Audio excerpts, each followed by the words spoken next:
कमळी या मालिकेच्या येणाऱ्या भागामध्ये जबरदस्त असा ट्विस्ट येणार आहे. तर प्रेक्षकांनो, आपण बघितलं इथे कामिनी आजोबांच्या जीवावरती उठलेली असते आणि तिनेच रागाच्या भरामध्ये आजोबांचा अपघात घडून आणण्याचा हा प्रयत्न केलेला असतो. त्यामुळे आजोबांच्या जीवाला धोका निर्माण होतो आणि आजोबा इमर्जन्सीमध्ये हॉस्पिटलमध्ये आता ॲडमिट झालेले असतात आणि सगळा इथे आरोप त्यांच्या नोकराने सुरेशने त्याच्यावरती घेतलेला असतो. तर प्रेक्षकांनो, येणाऱ्या भागामध्ये इथे आता आजोबांच्या अपघाताची गोष्ट कमळीला समजते आणि कमळी वाऱ्याच्या वेगाने आजोबांना भेटायला आता येत असते. पण त्याच वेळेला इथे अनिका आजोबांचा ऑक्सिजन मास्क काढून त्यांचा जीव घेण्याचा प्रयत्न करत असते आणि तेव्हाच वेगाने कमळी तिथे येते आणि आजोबांचा जीव घेणाऱ्या अनिकाचं थोबाड फोडत तिला आता आजोबांपासून दूर करून आजोबांचा जीव वाचवते.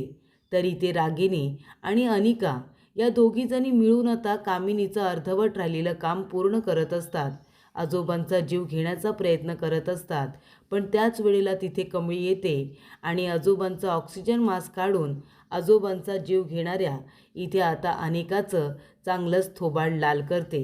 आणि त्यामुळे प्रेक्षकांनो, इथे आता अन्नपूर्णाने सुद्धा रागिनी आणि अनिका या दोघींचं थोबाड फोडत आजोबांपासून दूर राहण्याची सक्त ताकीद दिलेली असते. तर प्रेक्षकांनो, येणाऱ्या भागामध्ये कशा पद्धतीने या गोष्टी पुढे घडत जातात आपण सविस्तरपणे बघूया. तर इथे आता कमळी ही चांगल्या गुणांनी पास झालेली असते आणि त्यानंतर तिला आपल्या गावी जायचं असतं आपल्या आजोबांना आणि आईला भेटायला. तेव्हा कमळी अन्नपूर्णाला फोन करून सांगते की आजी, तुमचं जे व्रत आहे ना ते फळाला आलं. मी चांगल्या गुणांनी पास झाले. माझा पहिला नंबर आला युनिव्हर्सिटीमध्ये आणि आता मी गावाकडं सुद्धा जाणार आहे माझ्या आई आणि आबांना भेटायला. मी जाऊन येते हां आजी, मी जाऊ ना? तेव्हा इथे अन्नपूर्णा म्हणत असते, खरं तर कमळी, मला मनापासून असं वाटतंय की तू माझ्याबरोबर असावंस, पण मी तुला नाही थांबवणार. मुंबईमध्ये आल्यापासून तू तुझ्या आई आणि आजोबांना भेटली नाही आहेस ना? तू जाऊन त्यांना भेटून आलं पाहिजे. तेव्हा आजी म्हणतात, हो हो कमळी, अगं तू जा ना बाळा, जा. पण इथे कमळीला अन्नपूर्णाच्या आजीच्या बोलण्यामध्ये थोडासा थकवा जाणवत असतं. त्यांचं मन भरून आले असं तिला वाटत असतं. तेव्हा ती विचारते की आजी, काय झाले? तुमचा आवाज का असा येतोय? तेव्हा अन्नपूर्णा म्हणते, कसा बाळा? मी एकदम ठीक आहे. ती म्हणते, नाही, काही झालं आहे का? तेव्हा अन्नपूर्णा म्हणते की आता जर कमळीला आजोबांबद्दल सांगितलं तर सगळं काही सोडून इथे निघून येईल. आता तिला तिच्या घरी जाऊ दे, तिच्या आईला आणि आबांना भेटायला. ती म्हणते, नाही बाळा, मला खूप आनंद झाला आहे ना, त्यामुळे आनंद अश्रू आहेत असं समज. तेव्हा कमळी इथे म्हणते, ठीक आहे आजी, मी गावाला जाऊन येतो आणि मग नंतर मी तुम्हाला भेटतो, चालेल ना? ती म्हणते, हो बाळा, चालेल. तेव्हा इथे कमळीचं आता मन काही मानायला तयार नसतं. कमळी म्हणते, निंगे आपण काय करायचं? मला असं वाटतं की आपण आहे ना एकदा जाऊन आता अन्नपूर्णा आजीला भेटलं पाहिजे. मला चांगलं वाटत नाही आहे. आणि तोपर्यंत हॉस्पिटलमधून फोन आलेला असतो आणि राजन काकांना समजलेलं असतं आजोबांना हॉस्पिटलमध्ये ॲडमिट केलेलं आहे. त्यांच्याच इथे घरामध्ये काम करणाऱ्या माणसाने सांगितलेलं असतं, जो आबांना रोज बाहेर फिरायला घेऊन जात असतो. कामिनीच्या सांगण्यावरूनच तो नीच माणूस आता खोटं बोलत असतो. त्यामुळे प्रेक्षकांनो, इथे आता आजोबांची अवस्था खूपच क्रिटिकल असते. ते ICUमध्ये असतात आणि तेव्हा अन्नपूर्णा आणि राजन दोघेजण आजोबांना बघायला हॉस्पिटलमध्ये गेलेले असतात आणि तेव्हाच इथे कमळी आणि निंगी दोघीजणी अन्नपूर्णाला भेटायला घरी आलेल्या असतात. त्या आल्यानंतर आजी आजी म्हणून सगळीकडे हाका मारतात. राजन काकासुद्धा तिथे नसतात. तेव्हा इथे कमळी म्हणत असते, अगं काय आहे निंगे, आजी कुठं आहे? चल आपण त्यांना त्यांच्या रूममध्ये आहेत का बघूया. तेव्हा तिथे अनिका आणि रागिनी दोघीजणी येतात आणि म्हणतात, काय गे गावछाप, तू इथे काय करतेस? तेव्हा कमळी म्हणते, हे बघा, मी इथं फक्त अन्नपूर्णा आजीसने भेटायला आलो आहे. मी गावाकडं चाललो आहे. त्याच्या आधी मला एकदा फक्त त्यांना भेटायचं आहे, त्यांचा आशीर्वाद घ्यायचा आहे. तेव्हा ती म्हणते, नाही आहे, जा. अन्नपूर्णा आजी तुझी घरामध्ये नाही आहे. तू निघालीस तरी चालेल, दरवाजा तिकडे आहे, असं रागिनी कमळीला म्हणते. तेव्हा निंगी म्हणते, कमळी चल, अन्नपूर्णा आजी खरोखर घरामध्ये नसतील, यांच्या तोंडाला आपण कशाला लागायचं, चल आपण निघूया. तेव्हा इथे कमळीच्या जीवाला खूपच जास्त वाईट वाटतं. ती म्हणते, निंगे, फक्त एकदा आजीसने भेटू दिलं असतं तर काय झालं असतं गं. गावाकडं जायच्या आधी एकदा फक्त त्यांना भेटायचं होतं म्हणून इथे आले होते ना. तेव्हा निंगी म्हणते, जाऊ दे, आपण हवं तर गावावरून आलो ना की जाऊ ना भेटायला. आणि तेव्हाच इथे गावाकडची बस आता रद्द झालेली आहे असं बंड्याने कमळीला सांगितलेलं असतं. ती म्हणते, अरे अशी कशी बस रद्द होईल. तो म्हणतो, झाली आहे कमळी, झाली. कारण का ऋषीने बंड्याला जबाबदारी दिलेली असते. तू काहीही कर बंड्या, पण कमळीला गावाकडे जाऊ देऊ नकोस. आपण तिला आजोबांबद्दल सांगू, मग तिला आपण सांगितल्यानंतर तिला धक्का बसेल, पण आपण तिला धीर देऊ. या धक्क्यातून आपण तिला बाहेर काढू. ती जर गावाकडे अचानक गेली आणि जर तिला समजलं की आजोबा या जगामध्ये नाही आहेत ना, तर तिला सगळ्यात जास्त त्रास होईल. त्यामुळे आपण एक काम करूया, आपणच तिला सांगूया ना की असं घडलंय ते. पण जर गावाकडे निघून गेली तर आपल्याला तेवढा वेळ मिळणार नाही तिला सांगण्याचा. तेव्हा काही करून तू 2 दिवस तरी तिला थांबून घे. आपण आजोबांचं सत्य तिला इथेच सांगू. तिला सांगणंसुद्धा आता गरजेचं आहे. तेव्हा बंड्या म्हणतो की ठीक आहे, तुम्ही जी जबाबदारी दिली आहे ना मला ऋषी सर, ती मी पार पाडणार म्हणजे पाडणार. त्या दोघींना मी काही कोल्हापूरला जाऊ देत नसतो. मी त्यांना अडवणारच. तेव्हा इथे आता कमळी आणि निंगी हॉस्टेलला आलेले असतात. तेव्हा त्यांची मैत्रीण म्हणत असते, अरे काय तुम्ही दोघीजणी अजून गावाकडे गेला नाहीत का? जाणार होतात ना आज रात्री तुम्ही? तेव्हा कमळी म्हणते, हो ग, जाणार तर होतो, पण कोल्हापूरची बस कॅन्सल झाली आहे ना, असं आम्हाला समजलं. आज रात्रीची बस नाही आहे. तेव्हा त्यांची मैत्रीण म्हणते, नाही, कोल्हापूरची बस तर आहे. कितीतरी लोकं चालली आहेत ना. कोल्हापूरची बस आजची रात्रीची आहे. तेव्हा इथे निंगी आणि कमळी म्हणतात, पण बंड्या तर म्हणाला की कोल्हापूरची बस कॅन्सल झाली म्हणून. तेव्हा इथे त्यांची मैत्रीण म्हणते, मग मला नाही माहिती, पण बस कॅन्सल झालेली मला तरी माहिती नाही आहे. बस कॅन्सल नाही आहे, खूप लोक प्रवास करतायत त्या गाडीने.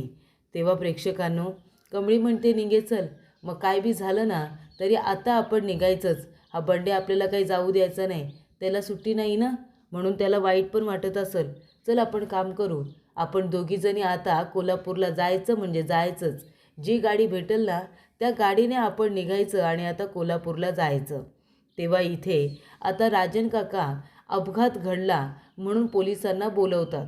तेव्हा पोलीस इथे चौकशी करत असतात त्या नोकराची, की तुम्ही कसे घेऊन गेलात आजोबांना, कुठला टेम्पो आला. आणि तेव्हाच इथे आता ज्या टेम्पोने आजोबांचा अपघात झालेला असतो ना, तसाच टेम्पो तिथून येतो आणि कमळी आणि निंगी त्या टेम्पोला हात करतात आणि म्हणतात, काका माफ करा, पण आम्ही टेम्पोमध्ये बसू का? तुम्ही आम्हाला कोल्हापूरला सोडाल? ते म्हणतात, हो बसा बसा, मी सोडतो तुम्हाला कोल्हापूरला. आणि त्याच वेळेला प्रेक्षकांनो, इथे आता कमळी आणि निंगी दोघीजणी त्याच टेम्पोमध्ये बसलेले असतात. आणि तेव्हा काय होतं, तेव्हा इथे बंड्याला आता कळतं कमळी आणि निंगी दोघीजणी गावी चाललेल्या आहेत इथे आई आणि आजोबांना भेटायला. बंड्या लगेच ऋषीला फोन करतो आणि म्हणतो, कमळी आणि निंगी यांनी माझं काही ऐकलं नाही. कुठलं तरी प्रायव्हेट गाडी बघून त्या दोघीजणी आता निघून गेलेल्या आहेत. तेव्हा ऋषी म्हणतो, कमळी का केलंस तू असं? मी तुझं रिझर्वेशन करणार होतो ना, मी तुला पाठवलं असतं. पण तिने काही आता ऋषीचं ऐकलेलं नसतं. ती सरळ आता निघून जाते तिथून. आणि तेव्हा प्रेक्षकांनो, ऋषीला राजन काकांचा फोन येतो आणि तेव्हा राजन काका ऋषीला म्हणतात, अरे बाळा ऋषी, आजोबांचा खूप मोठा अपघात झाला रे. मी नयनताराला फोन करतोय पण तिचा फोन लागत नाही आहे. तिला जरा मेसेज दे. इथे माझ्या बाबांचा अपघात झाला आहे.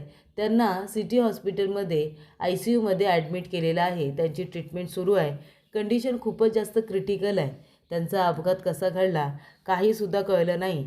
पण आमच्या नोकराने सांगितलं की गाडी आली, त्यांना धडकून निघून गेली आणि त्याच्यामध्ये आजोबांना खूपच जास्त मार लागलेला आहे.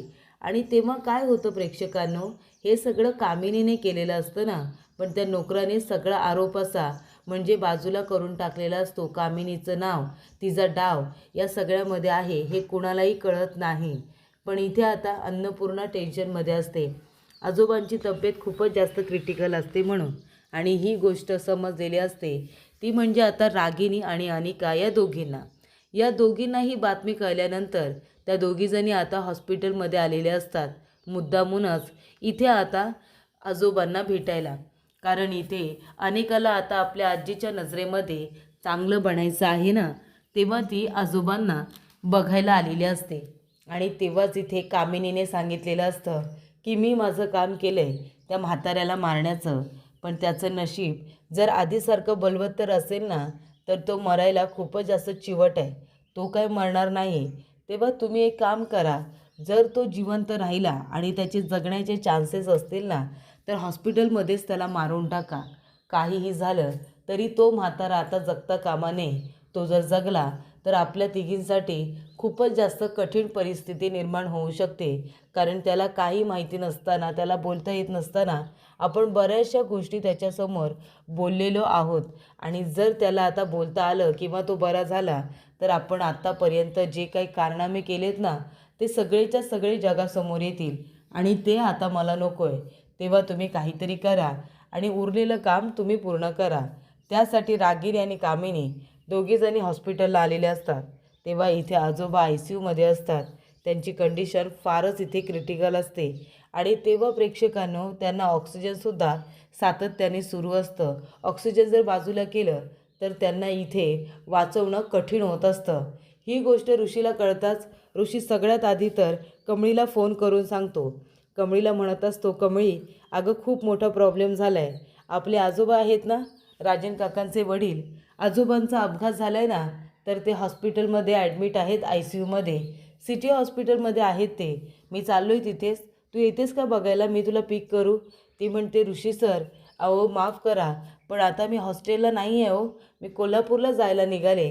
एका टेम्पोमधूनच मी आणि निगी आम्ही जातो आहे. तो टेम्पो कोल्हापूरला चालला आहे ना म्हणून.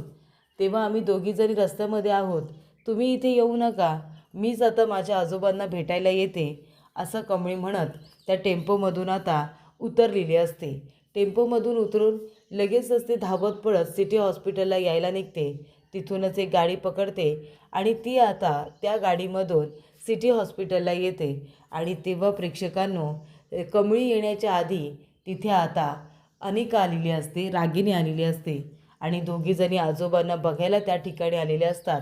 आणि हळूच इथे अनिका आजोबांचं ऑक्सिजन मास्क काढते आणि तो बाजूला ठेवते आणि म्हणत असते, बाय बाय ग्रँडफादर. तुम्हाला काय वाटलं, तुम्ही इथे जगाल, आमच्या विरोधामध्ये साक्ष द्याल, असं वाटलं का तुम्हाला? तेव्हा ती म्हणते, ग्रँडपा आता तुम्ही एक काम करा, आता तुम्ही आहे ना स्वर्गात जा. कारण तुमचं हे वय आहे ना, ते स्वर्गात जाण्याचं आहे, इथे राहण्याचं नाही. आणि तुम्हाला काय आमच्या विरोधामध्ये सगळं काही बोलायचं आहे, पोलिसांना सांगायचं आहे की ग्रॅनी आजीला सांगायचं आहे? पण आजोबा आता तुमच्या मनासारखं काहीसुद्धा तुम्हाला खाता पिता येणार नाही आहे, माफ करा. आणि तेव्हा प्रेक्षकांनो, इथे आता अनिकाने बाजूला केलेला ऑक्सिजन मास्क हा आता कमळीने पाहताच कमळी तिथे येते आणि जोरदार अनिकाच्या थोबाडीत देते. तेव्हा इथे रागिनी घाबरते आणि बाजूला जाऊन उभी राहते. तेव्हा तिथे अन्नपूर्णा येते. कमळी म्हणत असते की अन्नपूर्णा आजी हे बघा, अनिकाने आणि रागिनी आंटीने इथे आजोबांच्या तोंडाला असलेला ऑक्सिजन मास्क हा बाजूला केला. डॉक्टरांनी सांगितले, अगदी सक्तीने सांगितले की काही झालं तरीसुद्धा यांचा ऑक्सिजन बाजूला जाता कामा नये, बंद पडता कामा नये. कारण त्यांचे जे पल्स आहेत ना, ते धीमे झालेले आहेत आणि त्यामुळे त्यांना ऑक्सिजन लावणं हे खूपच जास्त गरजेचं आहे.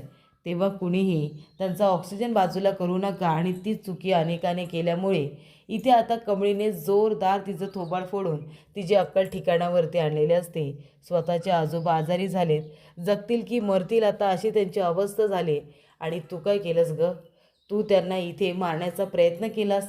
आधीच त्यांचा जीव जात होता, त्यांचा अपघात झाला होता आणि आता तू सुद्धा त्यांचा जीव घेण्याचा प्रयत्न करत होतीस. लाज नाही वाटत तुला अनिका असं वागताना? तेव्हा इथे आता अन्नपूर्णा आजीसुद्धा रागिनी आणि अनिकाच्या थोबाडीत देते आणि म्हणत असते, तुम्ही दोघीजणी लक्षात ठेवा, तुम्ही दोघी आणि तुमची ती आई आहे ना, ती कामिनी, तुम्ही तिघीजणी माझ्या नवऱ्यापासून लांब राहायचा.